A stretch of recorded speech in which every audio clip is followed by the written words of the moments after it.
ସାତ ସମୁଦ୍ର 13 ନଈ। ତିଳଧ୍ୱଜ ନାମକ ରାଜାଙ୍କ ରାଇଜରେ ତନୟବନ୍ତ ନାମକ ଜଣେ ସାଧବ ଥାନ୍ତି।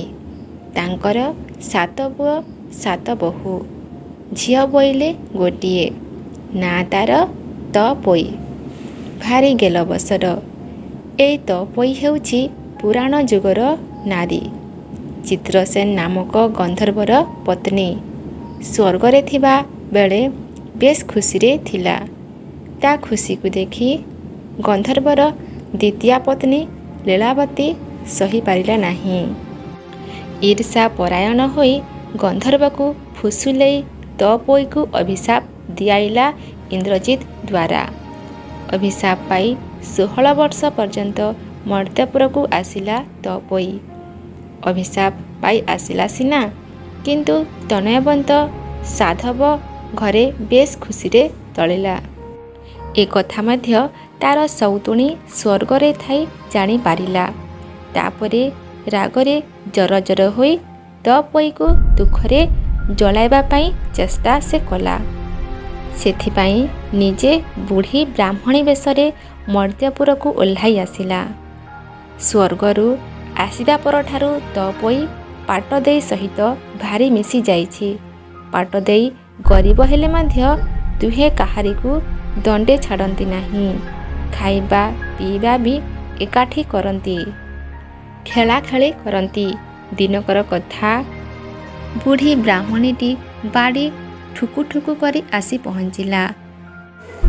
ତପୋଇ ବାଉଁଶ ତିଆରି କୁଲାରେ ଖେଳୁଥିବା ଦେଖି ବୁଢ଼ୀ କହିଲା, ଆଲୋ, ତୋ ପରି ମୁଁ ଯଦି ଏତେ ବଡ଼ ସାଧବ ଘରର ଝିଅ ହୋଇଥାନ୍ତି, ସୁନା ତିଆରି କୁଲାରେ ଖେଳନ୍ତି। ତପୋଇକୁ ଏସବୁ କଥା ବାଧିଲା। ସଙ୍ଗେ ସଙ୍ଗେ ଘରକୁ ଫେରି ଆସି ରୁଷି ବସିଲା ସେ। ଏକୁଟିଆ ଘରେ ଶୋଇଗଲା। ଖାଇବା ବେଳ ହେବାରୁ ସମସ୍ତେ ତପୋଇକୁ ଖୋଜିଲେ, ହେଲେ କୋଉଠି ପାଇଲେ ନାହିଁ। ଶେଷକୁ ବିଲେଇଟିଏ ଜଣାଇଦେଲା ତପୋଇ ଯେଉଁଠି ଶୋଇଥିଲା। 7 ବୋହୂ ଯାଇ ଉଠାଇଲେ, ହେଲେ ତପୋଇ କାହାରି କଥା ଶୁଣିଲା ନାହିଁ। ଏକା ଜିଦ୍, ସୁନା କୁଲେଇ ଯଦି ଆଣି ଦିଆଯିବ ତେବେ ଖାଇବ, ନହେଲେ ନାହିଁ। ଭାଉଜମାନେ ଏକଥା ଜାଣିବା ପରେ ତପୋଇର ଭାଇଙ୍କୁ କହିଲେ। ଏକଥା ଶୁଣିବା ପରେ ଭାଇମାନେ ବାପାଙ୍କୁ କହିଲେ ଓ ଭାଉଜମାନେ ମାଆଙ୍କୁ କହିଲେ।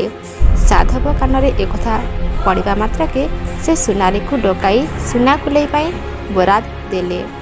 ସୁନାରୀ କାମ କରି ଚାଲିଥାଏ। କୁଲାଟି ତିଆରି ହୋଇ ନଥାଏ। ସରିବା ପାଇଁ ଆହୁରି ଅନେକ ବାକି ଥାଏ। ସାଧବ ଝିଅକୁ ଡାକି ହାତରେ ଦେବ ବୋଲି କଥା ଦେଇଥାଏ। ମାତ୍ର ବିଧିର ବିଧାନ। ସାଧବଟି ହଠାତ୍ ଦିନେ ମରିଗଲା। ତପୋଇର ଏକା ଜିଦ୍, ସୁନାର କୁଲା ଓ ରୂପାର ଭୋଗେଇ ହେବ। ଅଧା କାମକୁ ପୁଣି ଗଣିଆ ଆରମ୍ଭ କଲା ଶୁଦ୍ଧିକ୍ରିୟା ସରିବା ପରେ। ଠିକ୍ ଯେଉଁଦିନ କାମ ଶେଷ ହେଲା, ସେହିଦିନ ହିଁ ତପୋଇର ମା ମରିଗଲେ। ଏଥର ସାଧବ ପୁଅମାନେ ଘରର ମୁରବୀ। ଘର ଚଳାଇବେ। ବେପାର ବାଣିଜ୍ୟ କରିବାକୁ ପୁଣି ବାହାରିଲେ। କାର୍ତ୍ତିକ ମାସରେ ଯାତ୍ରା ଆରମ୍ଭ କଲେ। ଗଲାବେଳକୁ ସ୍ତ୍ରୀମାନଙ୍କୁ କହିଦେଇ ଗଲେ, ଯେପରି ତପୋଇର କିଛି ଅସୁବିଧା ନ ହୁଏ। ତା କଥା ସମସ୍ତେ ବୁଝିବ। ତାକୁ କେହି ହେଳା କରିବ ନାହିଁ। ଏଥର 7 ଭାଇ ଯାକ ବୋଇତ ନେଇ ଚାଲିଗଲେ। 7 ବୋହୂଯାକ ତପୋଇ ପିଛା ଲାଗିଲେ। ତାର ସେବାରେ ଦିନରାତି ଖଟିଲେ। କିଏ ତେଲ କୁଙ୍କୁମ ଲଗାଇ ଦିଏ ତ କିଏ ଗଭାରେ ଫୁଲ ଖୋସିଦିଏ। ଏହିପରି ଭାବେ ଦିନ ଗଡ଼ି ଚାଲିଲା। ସଉତୁଣୀ ଲୀଳାବତୀ ପୁଣି ଦେଖିଲା ତପୋଇ ଖୁସିରେ ଅଛି। ପୁଣି ଉପାୟ ପାଞ୍ଚିଲା କିପରି ତାକୁ ଦୁଃଖ ଦେବି। ନାନା ପ୍ରକାରର ଉପାୟ ଚିନ୍ତା କରିବା ପରେ ଦିନେ ପୁଣି ରାଣ୍ଡି ବ୍ରାହ୍ମଣୀ ବେଶରେ ଆସି ପହଞ୍ଚିଲା ସେଠି। ସାଧବର ବଡ଼ ବୋହୂ ଆଗରେ କହିଲା, ତୁମ ନଣନ୍ଦ ଗୋଟାଏ ଅଲକ୍ଷଣୀ ମଣିଷ ରୂପରେ ଜନ୍ମ ନେଇଛି। ବାପା ମାଙ୍କୁ ଖାଇ ସାରିଲାନି। ଏଣିକି ଭାଇମାନଙ୍କୁ ଗୋଟି ଗୋଟି କରି ଖାଇବ। ସାବଧାନ, ତାକୁ ଯଦି ବନସ୍ତରେ ଛାଳି ଚରାଇବାକୁ ନ ପଠାଅ ତେବେ ଭାରି ଅସୁବିଧା ହେବ। ବଡ଼ ବୋହୂ ଏକଥା ଜାଣିବା ପରେ ସବୁ ବୋହୂଙ୍କୁ କହିଲା। ସମସ୍ତଙ୍କ ମନରେ ଛନକା ପଶିଲା। ଆଉ କାଳ ବିଳମ୍ବ ନ କରି ତପୋଇକୁ ବନସ୍ତକୁ ପଠାଇଦେଲେ ସେମାନେ।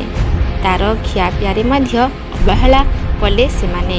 କିନ୍ତୁ ତପୋଇର ଦୁଃଖକୁ ସାନ ବୋହୂ ସହି ପାରିଲେନି। ସମବେଦନା ଜଣାଏ।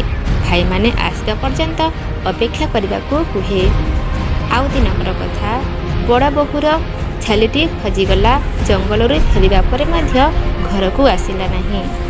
ବଡ଼ ବୋହୂ ତା ଛେଳିକୁ ନ ପାଇବାରୁ ତପୋଇକୁ ଗାଳିମନ୍ଦ କରି ଜଙ୍ଗଲକୁ ପୁଣି ପଠାଇଲା ଖୋଜି ଆଣିବା ପାଇଁ। ତପୋଇ ମଧ୍ୟ ଭୟରେ ସେହି ରାତିରେ ଜଙ୍ଗଲକୁ ଗଲା। ଭାଗ୍ୟ ଭଲ ଥିଲା। ଭଗବାନଙ୍କ ନାମ ସୁମରିବାରୁ ଛେଳିଟିକୁ ପାଇଲା ଆଉ ଘରକୁ ଆଣିଲା। ସେତେବେଳକୁ ଭୋର ହୋଇଗଲାଣି। ପୁଣି ଥରେ ଅନ୍ୟ ଛେଳିମାନଙ୍କୁ ଫିଟେଇ ଜଙ୍ଗଲକୁ ଗଲା। ଏହିପରି କେତେ ଦିନ ଯିବାରେ 7 ଭାଇ ଫେରିଆସିଲେ।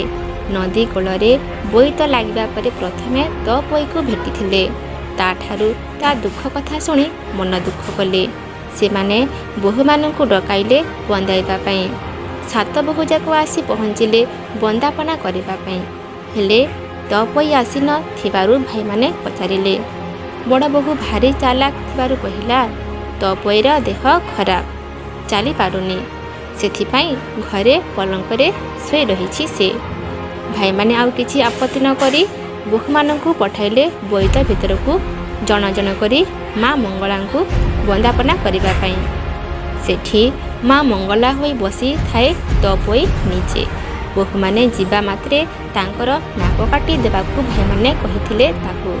ସେଇଆ ବି ତପୋଇ କଲା। ସମସ୍ତେ ନାକକୁ ଆଢୁଆଲ କରି ଜଙ୍ଗଲ ଭିତରେ ପଶିଗଲେ। ମାତ୍ର ସାନ ବୋହୂର ପାଳି ପଡ଼ିବା ବେଳକୁ ତପୋଇ ମୁଣ୍ଡର ଓଢ଼ଣିଟା ପକାଇ ଉଠି ପଡ଼ିଲା। ସାନ ଭାଉଜଙ୍କୁ କୁଣ୍ଢାଇ ପକାଇଲା।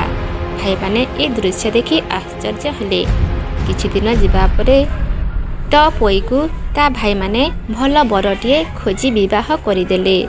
ତପୋଇକୁ ତା ବର ସାଙ୍ଗରେ ଧରି ଇନ୍ଦ୍ରଙ୍କ କଥାନୁସାରେ ଚିତ୍ରସେନ ଗନ୍ଧର୍ବ ଆସି ବାଟରୁ ରଥରେ ବସାଇ ତାକୁ ସ୍ୱର୍ଗକୁ ନେଇଗଲା। ସେହି ଦିନଠାରୁ ଏହି 7 ସମୁଦ୍ର 13 ନଈ କଥା ସମସ୍ତେ କୁହାକୁହି ହେଉଛନ୍ତି। ଆଜି ବି ବୋଇତ ବନ୍ଦାଣ ଉତ୍ସବ ପାଳନ କରାଯାଉଛି। ଅଭିଆଡ଼ି ଝିଅମାନଙ୍କୁ ବନ୍ଦାପନା କାର୍ଯ୍ୟ କରିବା ପାଇଁ କେହି ବାରଣ କରୁନାହାନ୍ତି। ଆଉ ତପୋଇର କଥାକୁ ସୁମରି ସୁମରି ଭାଉଜମାନେ ନଣନ୍ଦମାନଙ୍କୁ ହଇରାଣ କରୁନାହାନ୍ତି।